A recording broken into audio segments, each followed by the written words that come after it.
two incredible ladies on stage. Watch out, people, watch out. Loretta Penn is the former president of Spherion Staffing Services, a division of SFN Group Incorporated, a staffing and professional services company in McLean, Virginia, where she served in such a role from December of '08 to December of 2011. She also served as the senior vice president of SFN Group from November of '07 to December of '11, and was the chief service excellence officer from November of 2007 to December of 2008. Prior to that time, Ms. Penn was a vice president at Spherion Corporation. In addition to her other executive level experience in the recruiting and staffing industry, Ms. Penn was previously associated with the IBM Corporation for 10 years in regional executive management, sales, and marketing. Ms. Penn has been a director since 2005. Thank you for being here, Loretta. My pleasure. Amy Millman, president of Springboard Enterprises. She is a passionate advocate for women entrepreneurs building big business and big businesses starting small. In 2000, she co-founded Springboard Enterprise, a nonprofit venture catalyst which sources, coaches, showcases, and supports women-led companies seeking equity capital for product development and expansion. Springboard has assisted hundreds of women entrepreneurs in raising billions in investing and in connecting with thousands of expert resources. The success of Springboard entrepreneurs include 10 IPOs, legion of high-value M&As, and a community of accomplished serial entrepreneurs. During her career in Washington, she has served as a representative for several industry groups and was appointed executive director of the National Women's Business Council during the Clinton administration. She served on many boards of many organizations, including her current service with Jumpstart and Enterprising Women magazine. She is a graduate of Carnegie Mellon and holds a master's degree from the George Washington University. Woo-hoo. Fasten your seatbelts. Here it comes. Well, thank you very much, Kate. And to each of you sitting out here today, Amy and I are so excited about being here with you. So first of all, congratulations that you're here. That means you have worked hard and you have accomplished a lot. So we are very much excited about being in your midst. And then welcome. Welcome to another new chapter in your lives, an opportunity for you to take your career professionally, your life personally, to an entirely new and different and challenging and exciting level. You'll notice I didn't use the word that's been used this morning, hard, right? You notice that. But a challenging level, that's for sure. So again, I'm Loretta Penn, and I'll give you just a cliff note here about me before I turn it over to Amy to tell you a little bit more about herself. But as Kate so graciously introduced us, and thank you for both the introduction and for having us today, I started out, and we're going to talk to you about leadership. So both Amy and I feel it's important that we share a little bit about who we are with you so that you'll have a feel for why we think the way we do as we talk and share with you for the next hour. I started out as a teacher, and I was going to take the world by storm. I was going to teach school for 25 years and get the gold watch, retire, move off into the sunset. But yes, I had a plan. Two things that for sure I was going to do. I was going to be Teacher of the Year, bold objective, right? As well as I had decided at that time that the Parent Teachers Association needed an overhaul, and I was going to lead that. Oh my God. Another bold objective, right? But I had a problem that first year. I taught business, math, and sophomore English, and I had a problem that first year. A small one, some might think, but it was pretty monumental for me. Based on my salary, I could not eat and pay the rent at the same time. And I had gotten used to doing both of those together. So I had to find something else to do, and I went to work for a small company called IBM. And it was a great career ride. And as Kate said, I had 10, almost 11 years there in sales management. And then I was recruited into the temporary staffing industry, which my mother still calls being a Kelly girl, and I've been in that industry now 26 or 27 years. But I had a chance to do a lot of different things, and as we talk to you today about leadership, one of the things we'll cover with you is what it takes to make that change in a decision, because going to work for IBM and then into the recruiting and staffing industry was a long way from teaching school. But yet teaching remained my core. It was important to me that I found a way to teach, and I did, and we'll talk about that later. But I went into the staffing and recruiting industry and did a lot of different things. I even ran a healthcare company. How strange. And I don't, believe me, what you all know, I know enough to put in a thimble. So you can imagine me running a healthcare company, right? But it was a healthcare staffing company, ton of fun. Placing nurses, placing locum tenens, placing doctors, and it was fabulous. I ran a legal staffing company, placing paralegals and attorneys. I knew nothing about law, but I had a core business experience. And then last, as Kate talked about, we sold our company in 2011. We were a $2 billion staffing company, and I ran $1.2 billion of that with about 500 offices around the country. Then, when we sold it, I had to decide what I was going to be when I grew up yet again. So I decided to start my own business, an executive coaching practice, and then I sit on a couple of boards of directors. But it's been an amazing path, wonderful things to do, and fun turns, and yet I've still managed to keep teaching my core, healthcare, your core, in my life. Let me turn it over to Amy. It's very hard to follow Loretta.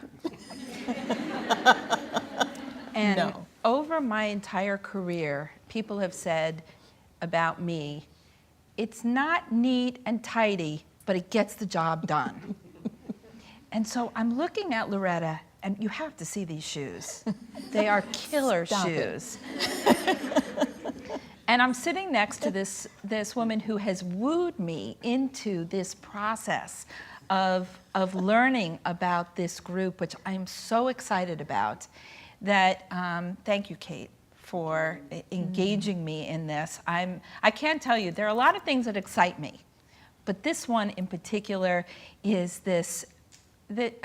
And let me go back, and I'll explain why it's exciting to me.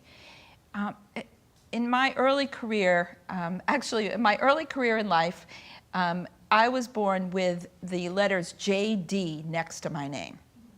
My cousin Michael had MD, I had JD. Parents were sure that that was going to happen. He did become a doctor, I didn't become the lawyer. And so yes, possibly a serious disappointment in my family, but regardless of that, I think I've done pretty well. In the process of following that path, I ended up in Washington, D.C. After college and met an extraordinary group of women who were the first faces as Washington representatives in Washington. And I'll actually say this, is the women that came before us, and we're talking about early 80s, the women came before us were known as escorts. And so we were the first group of women, wow, wouldn't it be great to have a young, be fast forward and have a young woman as, a junior lobbyist for your company, a junior representative. And basically we were note takers, but it doesn't matter. You got the title, you got the thought, you could call yourself a lobbyist. And I looked around at the other women, and there were several women there who were not in their early 20s. And as I got to know them, I realized they were all nurses or teachers, which of course was you were either a secretary, a nurse, or a teacher. In the early days, those were the only things, at least my father said, were if I didn't get married, God forbid, that would be the best thing that I could do. But what happened is that as I was learning about why were these nurses and teachers with us, other than the fact that, yes, they needed to make some money, and this was a great way to do it, they were so good at working with people and understanding what the customer, quote unquote, the members of Congress at that time, needed to know. and how to sell their products. And so, if I think about it, I think about some of the real stars of those early days where in my formative years of being a Washington representative for a major corporation, was learning from those nurses.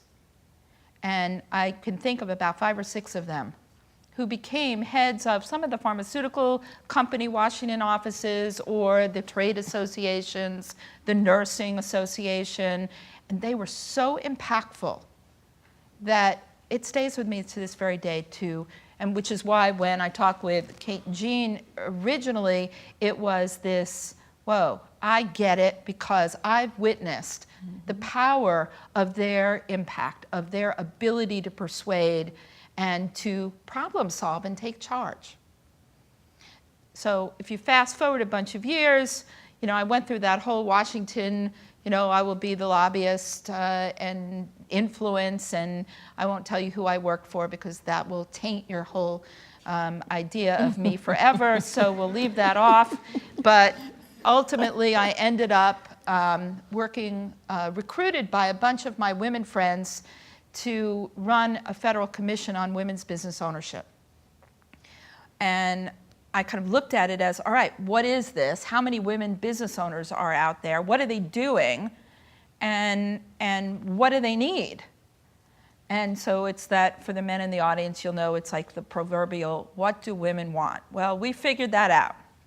We figured that what they wanted was access to capital, they wanted access to contracts, they wanted respect, and they wanted ability to fulfill their dreams of creating a company that would, sustain as well as help their families and do good. And I'm not saying that that's 100% all the women. There were some who were just out there to make a lot of money really quickly, but for the most part, we saw that as kind of a theme. And so we started looking at the backgrounds of a lot of these women, and we found that a lot of them had real foundations in teaching, nursing, taking care of people, really understood the consumer.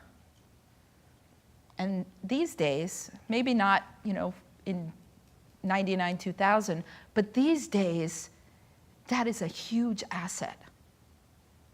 How do you lead with that knowledge where most people who were in the technology business, which is basically what we work with is technology companies, we found that they had absolutely no interpersonal skills at all. So now we've caught up with the market, which demands a consumer-facing strategy. And who best to do that but people who have been on the front lines of dealing with consumers? So I ran that commission and learned an awful lot about the women's business community and the women in that business community. And then found this wonderful opportunity about 10 or so years ago to focus on a group of very high performers. Those people who had graduate degrees and abilities to really build billion-dollar ideas, enterprises, opportunities, or make a significant impact in the world. And my dream was to be their advocate, to watch their back, to support them in any way that I could. Could we build an enterprise around them, a web, a network, and begin to create this idea that these women were not only experts, but thought leaders, action leaders, who could dictate the kinds of strategies that would be really important going forward. And in the process of all of this, and I'm a big storyteller, so I could sit there and tell you stories of the most incredible women that I've met. But the bottom line is they all started with some real basic, ideas. And very similar to what drove you into your profession. And so now is their time. Now is your time to kind of step up and say, we have actually a vision for how things ought to be run, how things ought to be. And as former Governor Ann Richards always used to say, watch out, boys, we're taking new seats at the table. Move over, because we're joining you. And we have ideas, we have plans, we kind of know the strategy and how to execute. So that's what I want to talk about today. I hope that gives you a little idea. I hang around with probably some of the most amazing women in the world, and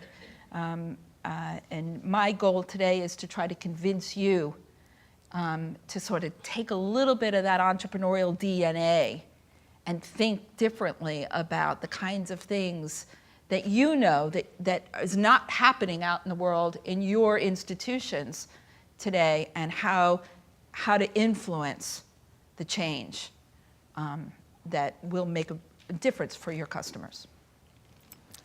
So the entrepreneurial DNA, as Amy calls it, I love that phrase. When you listen to Amy, one of the things that comes out so much is what Dr. Johnson talked about earlier today, and that was about, as a leader, there's really nothing that you do alone. You do it with so many other people to help you be successful. And one of the best things, I think, of many things about what Amy does is that helping women primarily get into an area that may be a little frightening, certainly new to them, testing skills that they didn't even know they had, but are either just so embedded they just don't even know they use them, or right there and they simply need to be broadened with a little bit of skill set help or a little bit of financial help or whatever it might be. But making this audience, if you will, of individuals who come for Amy's leadership better, focused, and stepping outside of their comfort zone. So as we sit here today, that's one of the key things that we want to focus on a bit, and it's stepping outside of your comfort zone. One of the wonderful things about every person sitting in this room is how you care. You wouldn't be here if you didn't. And I personally want you to keep it, because I'm in the baby boomer age. I want some of you out there to take care of me, please. I'm a nice person, please take care of me. So that is a wonderful, wonderful thing, and we want you to keep that. Our goal, though, is just to share the number of avenues that are out there for you where you can still be a healthcare advocate. You may stay in the nursing area of practice that you're in today forever, but know how many other things are out there. So one of the most helpful things that we might say today is to know your options.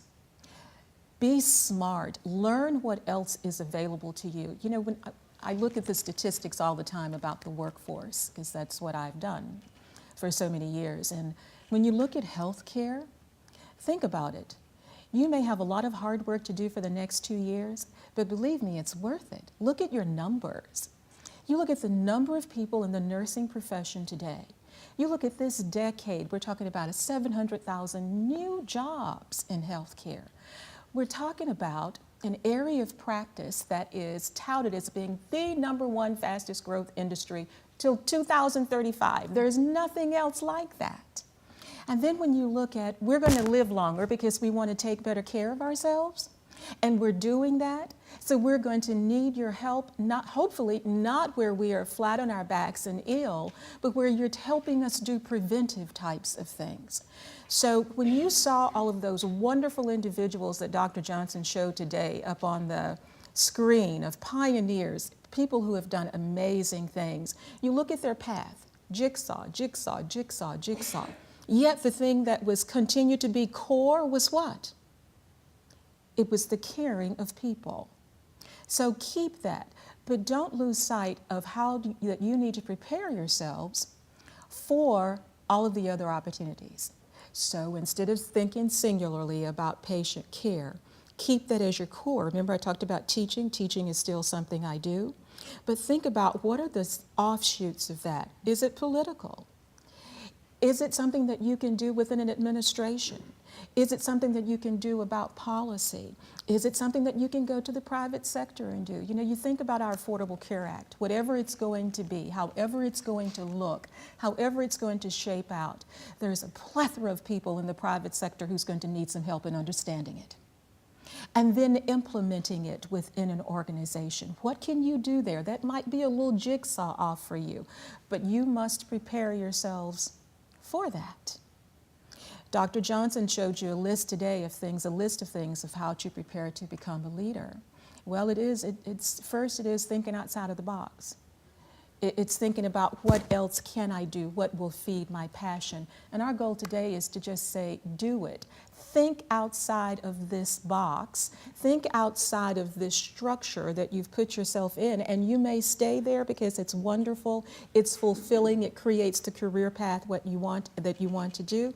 But also know your options. Be an educated consumer. Know your options. Now, we talked about jigsaw and moving around, and I'm going to turn it over to Amy, but when Amy gives you her next thought, we're going to then, we have Dr. Kate sitting here with us, like her to give an example of her career. Now, you can read all about her and all the great things she's done. You've read that because you all are smart, you've prepared for this, and you certainly want to know what she's done. You have that. But instead, I'm going to ask her to share how her path changed and why it changed. And why did she do it? What's been that intrinsic feeling that she has of why these changes, this movement in her career path makes her feel really good about what her contribution has been? In just a minute. So I'm going to take a little contrarian view, as I told Loretta I would do. My idol is a woman named Mae Jemison. And I don't know if you all know who she is, but she was actually the first African-American woman in space. And she was a medical doctor and a chemical engineer and a dancer and a philanthropist, all of the whole thing. A classic overachiever. And I once said the same thing, Loretta. I said, I hang around with all these women that either dive off cliffs without a safety net or they think outside the box. And she looked at me and she said, oh no, you work with people who create the box. And I thought, that's it. But we're so trained not to do that. We're so trained to think, okay, here are the rules. We're going to live with, this is how we were taught. We're going to live within them. And we get scared if someone sort of pushes us into those margins. But you have this opportunity now in this program to do something very out there. And that is to create your own box. Mm-hmm. And years ago, I was sitting in a conference like this, and there was a woman giving this presentation. And she said, what happens if we were to create the world, the economy, our institution, from our own vision of how we would think it should be? And, it's not just a woman's focus or anything. It's really individual. That when you have a certain expertise and you've worked in an area for as long or however long you've been in it, you perceive how things are done or how things are not done right, and you can see that there's probably a better way to do it, but the structure doesn't allow you to operate that way. And it may never be a situation where you can make wholesale change based on your perceptions, but here you can. Here you can take that liberty with saying, if I could actually create this world that I operate in, how would it look? What would I do differently? Or what would I do?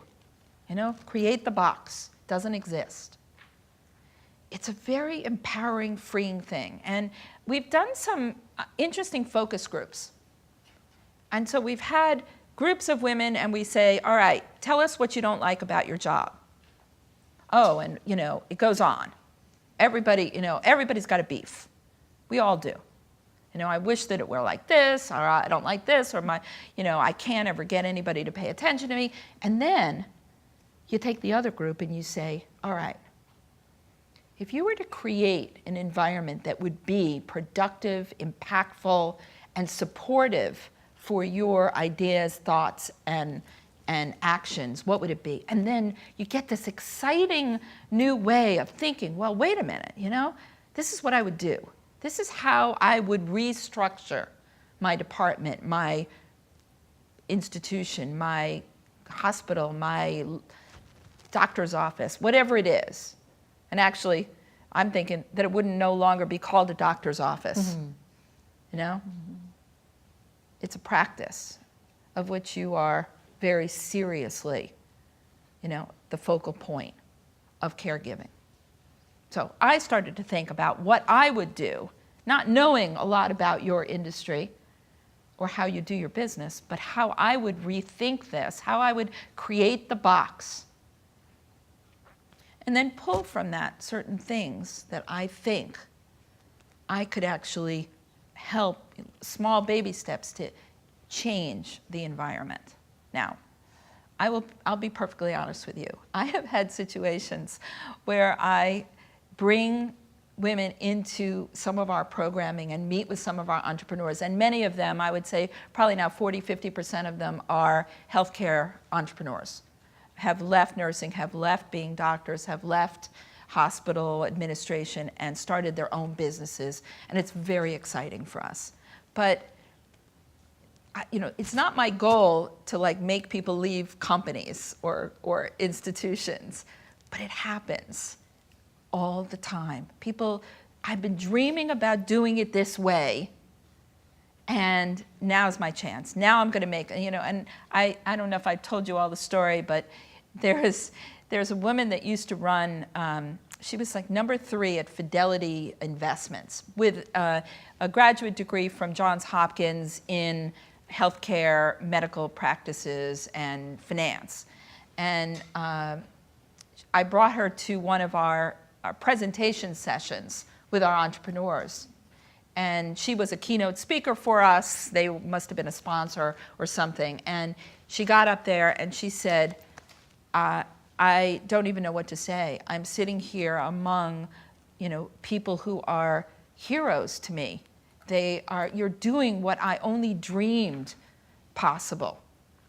And the next week, the Boston Globe had a front page saying, so-and-so, her name is Gail McGovern, left Fidelity. And I called her up and I said, what happened? She said, I was inspired. I just realized that I just couldn't do this anymore. And actually, she's running the Red Cross right now, which is down the street. And it was because she needed that permission, to give herself permission to make a change or think differently or whatever it is. And I said, that was a little radical, Gail. And she said, yeah, but you know, it was my moment. She said, other people would have done other things. This was my moment. And so I think what I would say is that, you know, for the hundreds and hundreds and hundreds of women that I've met, that it is their moment, that I wish that I could share all their stories with you. They're incredible, and they all come from very, very similar backgrounds as you. And what they've seen is I can think differently about how to deliver services and products to people. And I need the support in order to make that happen. And whether you do that inside your organization or outside your organization, I highly recommend it. So let's hear about someone who did it inside and outside of the organization. Okay, so my turning point, I was just thinking, you know, my turning point, I think, was I was an occupational health nurse for years and years. I ran the health unit for the National Academy of Sciences right up the street. And I knew nothing about employee assistance programming, and in the 80s, that became the buzzword, but I had a need among my population to create an employee assistance program, and I did. And it was very successful, and I started down that path on a very personal level and on a national level, I just became very interested in addiction work. So I left the National Academy of Sciences, and I went to work for a mom and pop startup company that was doing drug testing. And I did everything. I did marketing, I did advertising, I didn't do billing. They had someone to do billing. I did collections. Whoa. And I found myself in a porta-john one day witnessing a urine, and I thought, whoa, you have come too far to be doing this. And so I started looking, and I went to work for a treatment center. And in the treatment center, I ran the Washington office for a treatment center in Charlottesville, and specialized in assessments and interventions, and did an awful lot of community work. The basis of everything was that I was a nurse practitioner. That's who I am. And so with every job that I got, I was Kate the nurse practitioner. And then a friend of mine called and said, I just won $1 million contract with the National Institute on Drug Abuse, and I want you to be the project director. And I laughed. And I said, I'm a clinician. And she said, I know, but I need a project director. And I said, but I've never done that. And she said, I know, but I need a project director. And I said, what the heck? And I did it. And I was there for 7 years. And what I did is we took the NIDA research off the shelf, and we did 2 national conferences, and I worked with the other part of the contract was to work with a filmmaker. I worked with a professional filmmaker, and we traveled around the country interviewing researchers to take NIDA research off the shelf, and we made videotapes for clinicians with materials that went with it, reading materials. And then my last piece of work was with the White House Drug Policy Office at this particular company. And the White House Drug Policy Office asked me if I would apply for a job at the White House Drug Policy Office. So I did. So here I am, a nurse practitioner. And I said, okay. So I did. I applied for a civilian position in the White House Drug Policy Office, and I was there for the last half of the Clinton administration and the first half of the Bush administration. And I went to work. Barry McCaffrey was the head of the office, and Barry was the youngest 4-star general in the U.S. Army. And to know him is to love him. He ran that place like a military installation. I personally had no experience with military, and so I had no idea. I mean, I was clicking to attention when I didn't even know what I was doing. I used to say that my learning curve was vertical, and it was. But I could do it because I was a nurse practitioner, because I knew how to make a plan, how to research it, how to do it, and how to execute it. I knew how to ask for help. I found myself representing the United States at the World Anti-Doping Agency, making decisions on matters of doping. Things that if you had ever told me when I was a little kid going to nursing school that I was going to do this, absolutely not.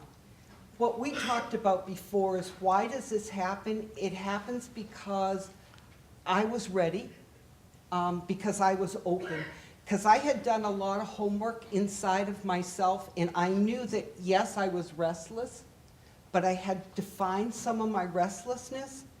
So there's a whole lot of internal work that has to go on, and that's what graduate school is all about, is that you have to take this restlessness that got you to apply and work on it as hard as you work on your graduate work, and take that and push into it and learn yourself. Put your own oxygen mask on first before you help those around you. Yes. And that's the thing, so that when the opportunities fall in your lap. They do fall in your lap, but as you said today at lunch, you know, they may fall in your lap, but you may not see them unless you're ready for it. So you have to be alert and aware of what's going on, who you are and what you want. And that's what this graduate education is all about.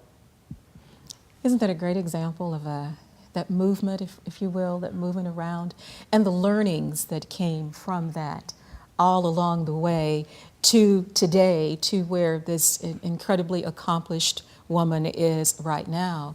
And you sitting in your seat today as you're thinking, you know what, I just need to learn who my buddy is going to be in North Carolina right now, right? Or who am I going to go meet with next week in my study group in Bethesda? Get that. That's true. That is your most important thing right now. It is. But you got here. You're here. It wasn't easy. You didn't just come sit in this seat because you were brilliant, someone plopped you there. You had to work to get here. You were smart, you're good, you're talented. You have already accepted responsibility for being great.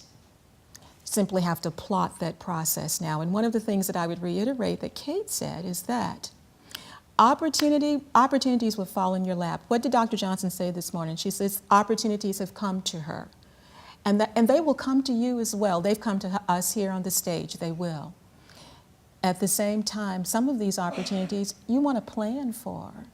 And if that opportunity falls in your lap, you've got to do something with it, because it can as easily fall out of your lap and go to someone else. So you've got to seize the day. When you get the opportunity, don't let it go. An interesting thing, one of the things that a boss taught me early on was to know a little bit about a lot.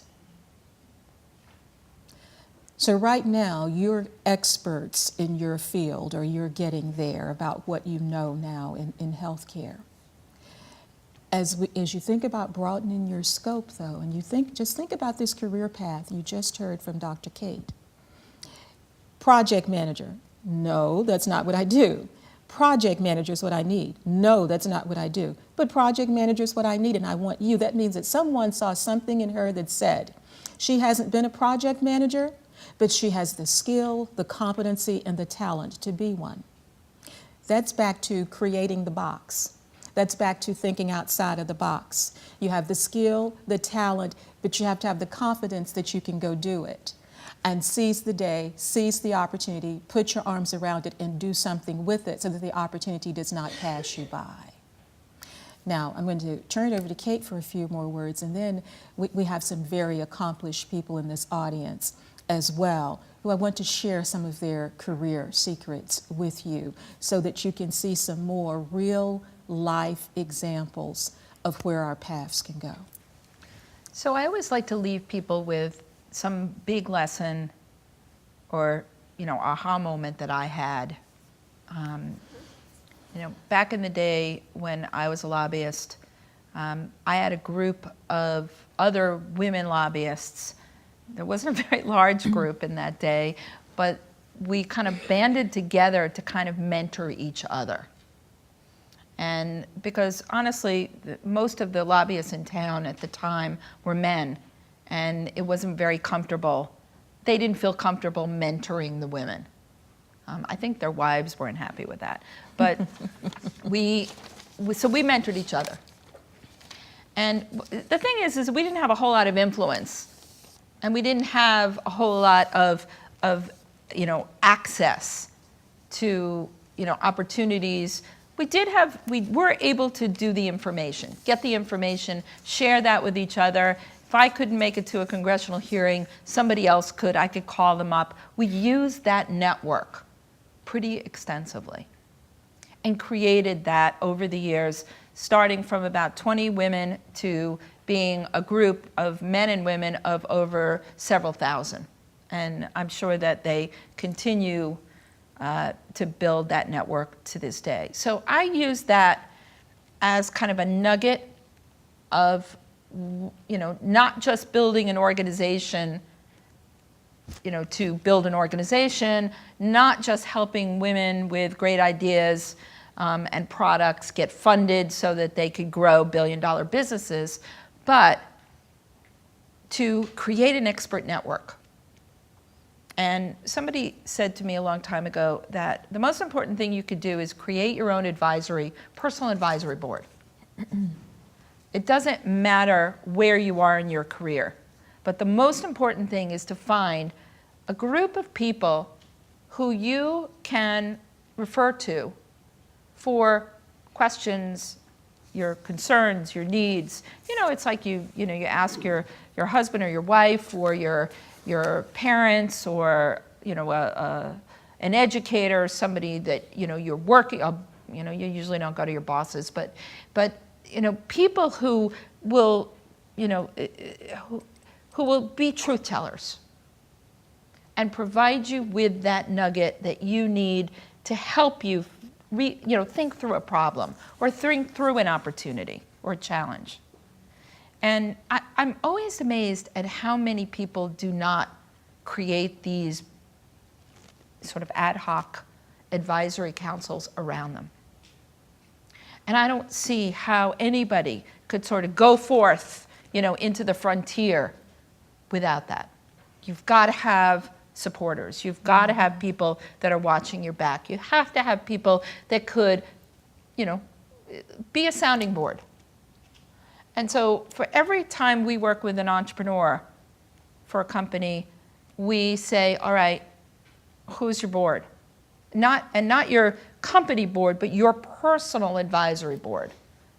Tell us who they are. And 9 times out of 10, they start talking about their company board. And we said, no, that's not what we had in mind. Those people work for the company. We want people who work for you, who are there for you. And so it could be anybody, but it's people that will tell you the truth or provide sort of a new pathway for you to think differently.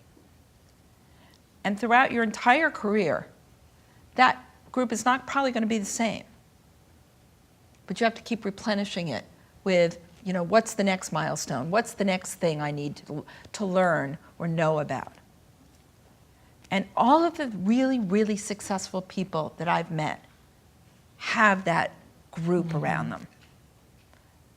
Assemble that. Find the people as they're learning that excite them, that challenge them, that are willing to sit down and have answers. And I got a call this morning from one of our entrepreneurs who has a very, very novel company developing a treatment for stroke victims. And I introduced her to one of our advisors who, incidentally, just in the past 3 or 4 or 5 years, donated $350 million to MIT to establish the Mcgovern Institute for Brain Research. I can't even imagine that kind of money going into one place, but it was their passion, this couple, and they donated this money. And Lisa sat down with Lori Mcgovern and really talked through, could Lori be a good advisor for this company? It happened to be a personal interest of Lori's, family concerns, family problems, so she's personally interested in it. And as it turns out, it will be a very interesting personal advisor to Lisa. And so building that, I think, is so critical to your success in your career, success in your business, success in dealing with problems and issues and challenges and opportunities. And so I highly recommend you think about that. And when you see people who you feel you can trust and who will offer you, that personal support, grab onto them and ask them for specific amount of time, and would you do this for me? And you'll see that they're always honored to be asked. One of the things I'll add to that as well is just your individual mentor from a mentoring process. Someone who's going to have that no bias, no judgment, make no personal judgments, but who is simply there to be your advocate as you are a patient advocate, someone who's there just to be yours. The advisory group that Amy is talking about is wonderful, especially as you're thinking in terms of business and all of that. And to have someone who's always looking at a way to give you new ideas, new challenges, brainstorm with you, debate with you. But I'm talking about someone who is just there for you, that you can say, here's an idea that I have. Does it make sense? Does it sound crazy? And when you're looking for that person, I'm not talking about someone who is in that same field that you're in, that's in healthcare. Your mentor may be someone who runs an industrial manufacturing company, but it's an individual who is an awesome leader, an individual where others will follow him or her and take a bullet for them because they respect what they say, respect what they do, respect how they run a business, respect how they treat people, respect how they have work-life balance, respect how they feel about themselves, and they're also smart. You might have someone like that in your life. I strongly recommend you do, because we all need someone as we go up the career path, the career ladder, with whom we can speak, who has no bias and who will not judge us, but who has our interest at heart and will always look at us and say, you know what, that is a stupid idea. And then you would say, well, wait just a minute, you didn't have to be that honest with me. Or they'll look at you and say, absolutely brilliant. Now how are you going to do it? Mm-hmm. So I really suggest to you to take both of these sets, that advisory group, that group you can call upon, and then that person who, and as Amy said about that advisory group changing, that mentor may change in terms of what you need, but that person will always be there to be a part of you and to help you. You know, we want to get questions from you, but first, is Dr. Falk here? There she is, right over there. I'd love for you all to hear from her, because here's a lady who went and got her MBA, and you say, you're saying MBA, in the heart of all of the healthcare. But once again, it's juxtapositioning and changing and that path going a different way. Dr. Falk, will you take a minute and tell us why you did it and how you feel about it? I shall. Now I have to tell you, I have to rely upon a couple of notes, because I think when you asked me a moment ago, can you hear? Is that okay? Yes. Yes. How to talk about the path and how the change has happened. I kind of had to retool for a moment. So I made some notes here, and hopefully this will make sense. But I think the first thing that everybody should know is what I do for a living here. Okay, I was hired largely to do work with the Doctor of Nursing practice students, and I work with them on educational issues related to strategic management, technology. I do some policy work. I do a little of this and a little of that. I guess one could call me a chief cook and bottle washer sometimes. But if you think of what I do now, and then we actually go back to my early roots, the story will make sense.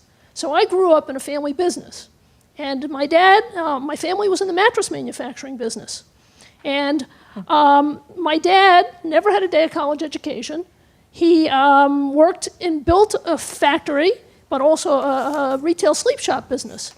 And my mom was actually in branch banking. So think for a moment about the difference. My dad had to be very creative in terms of building mattresses of different sizes and shapes to fit on antique beds. And my mother had to go to work every day and actually walk the straight and narrow and follow regulations and guidelines each and every day.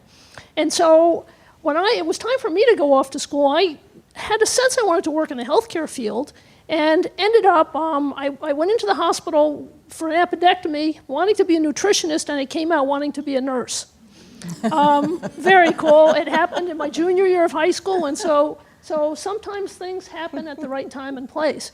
But when I finished school, my bachelor's degree, within 2 years of my time in staff nursing, I had several incidents that I encountered where I saw an abuse of resources within the units. Now think back, in my family, you had to make decisions about whether to buy a washing machine or buy a sewing machine for the factory. There were not unlimited resources. And that was a lesson that was very clear from the time I was young. And so it was very clear to me when I got into healthcare systems that between the waste of resources and the inefficiencies that the world, that the hospitals were businesses and the world was going to change. So within 3 or so years after I finished my BSN, I decided to get an MBA degree back in the 1980s. And in the 1980s, you got a master's in hospital administration or a master's in nursing administration, but healthcare providers didn't get MBA degrees. And so I enrolled in a program. I'm not sure why I thought I would be welcome when I got out of the program, because people didn't understand it when I went in. But it was clear to me I needed to do this. So I came out to try to find a job, and I couldn't find a job in the healthcare systems. Nobody would even interview me because they didn't know what to do with a nurse with an MBA. And I ended up I said, I need a new pathway. I need something different. And I started turning over rocks and stones and looking at the possibilities. I ended up actually answering an ad in the New York Times to roll out online technology to healthcare. So think of all the tools that you use today, and I had an opportunity to be a pioneer in that world. But what happened was, I didn't go looking for that job. The corporation actually was looking for healthcare providers who could be flexible, who wanted to travel, who were comfortable working side by side with physicians to help them embrace change. And so it was very much a position of change. Spent about 15 years in the information industry, had an incredible experience. And then I decided to kind of make some changes. And again, I had an opportunity where I ran a national technology training program for older workers. How come? I didn't go seeking the job, but the organization that got $100 million a year from the federal government to put low-income older workers into jobs needed somebody who had the skill set that I brought to the table. And so I made the decision to go work in this organization. What I learned was that older workers have visual challenges and arthritic challenges and human development challenges.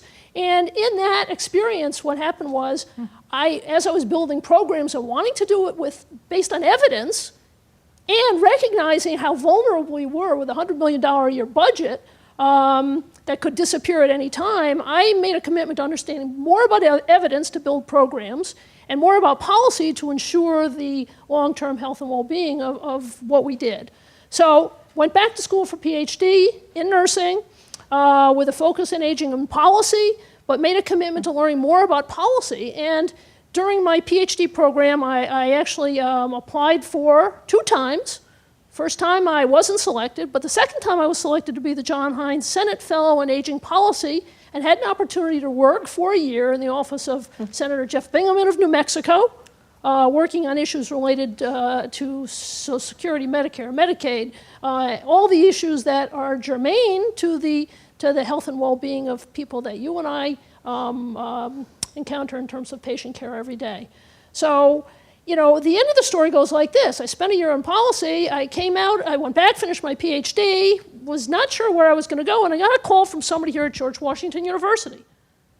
One of my colleagues from George Mason, who happened to know somebody sitting in the back of the room, Dr. Ellen Dawson, and guess what happened? While I went back for my PhD, the Doctor of Nursing Practice program was born.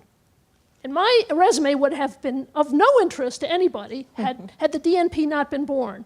And what happened was all of a sudden we needed individuals who had technology understanding, because in the Essentials for Nursing Practice you need to teach about technology, and policy, and business, and so, in my husband's family, one would say sometimes you put yourself in the be ready position.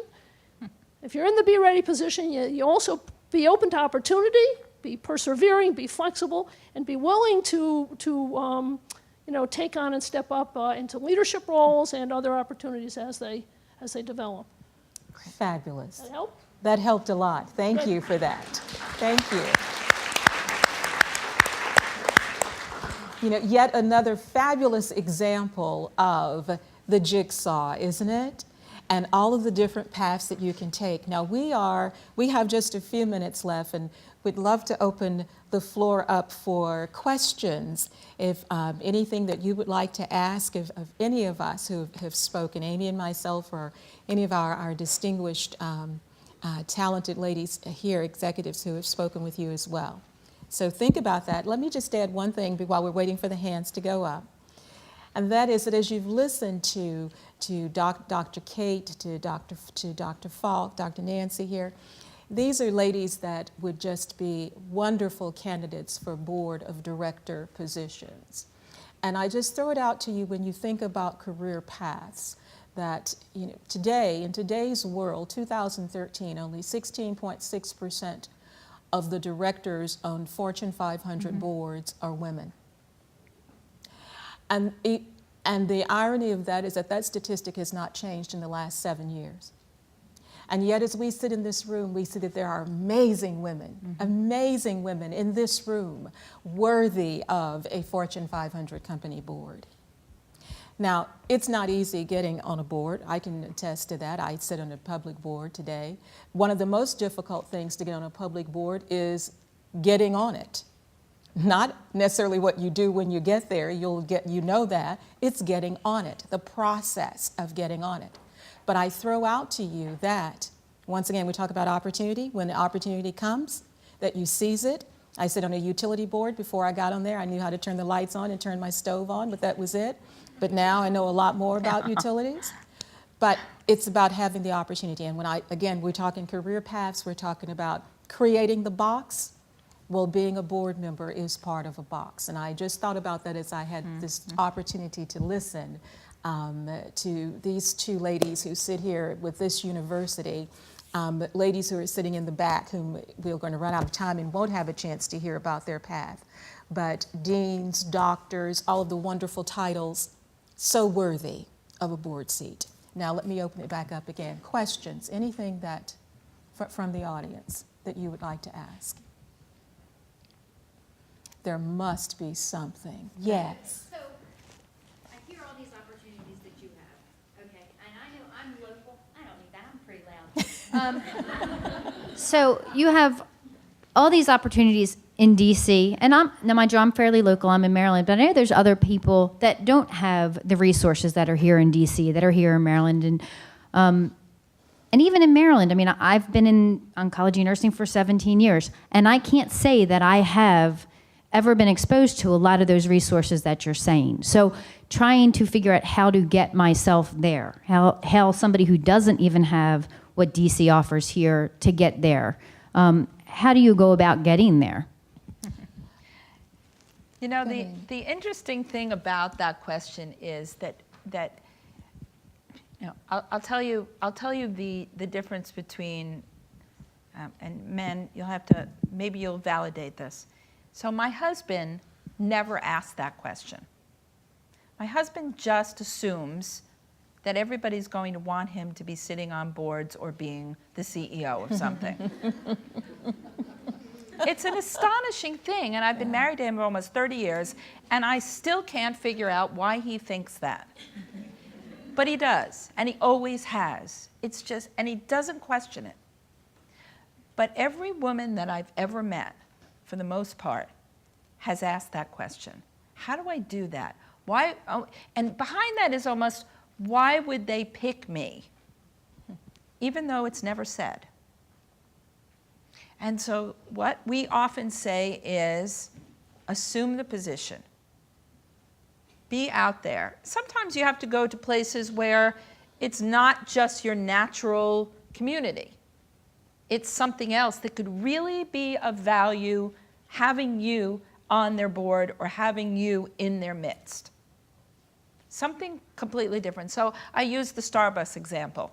I walk into a Starbucks store and there's music sitting there. If I walked into a music store, there's tons of music, I probably would walk out without anything. But in Starbucks, I always buy those stupid CDs that are sitting there. And so if you think about it in that way, you know, what's your Starbucks? What's the place where you would be this incredible resource that could help them, you know, with whatever problem solving they have to do, and really could use your expertise and your credentials to add value to their organization? And if you think of it that way, and you think of yourself in that way, how can I be most useful outside my comfort zone, but in somebody else's wheelhouse? that's how that happens. And if I might just add to that, I leave here today and go get on a flight. I'm interviewing tomorrow for another board. And the members who are on that board today, 7 of them, all have backgrounds from Arthur Andersen and E&Y and all CPAs. I have none of that. But what I have instead is I have actually run a business. And I know how to do that well. So when I go there, I could either go one of 2 ways, either wondering how I will match up, or here's what I know I bring to the plate. And in terms of where the internet is an amazing thing. And the word networking, please, it's an overused word that has such incredible value. Because regardless of where we live, you can create the network. And one of the suggestions I would say is that we're really good at networking horizontally and down. We're not as good networking up. So before you all leave here tomorrow, I'm just saying, if I were you, I'd try to just take 5 minutes with Dr. Kate, 5 minutes with Dr. Jean, 5 minutes with Dr. Nancy, 5 minutes with Dr. Joyce, and start building my network. Now they're going to say, now what did you do? We have 100+ people now wanting 5 minutes on our calendar. But you want to network up so that you can start building that infrastructure of people. Be selfish. And you know what? As caring people, we're not taught to be selfish, right? Be selfish. Start thinking about who can help me. Yeah, or as Dr. Kate said, put your oxygen mask on you first before you apply it to others. That's right. Okay, I think we might be out of time. But it has been a pleasure. Yes, thank you.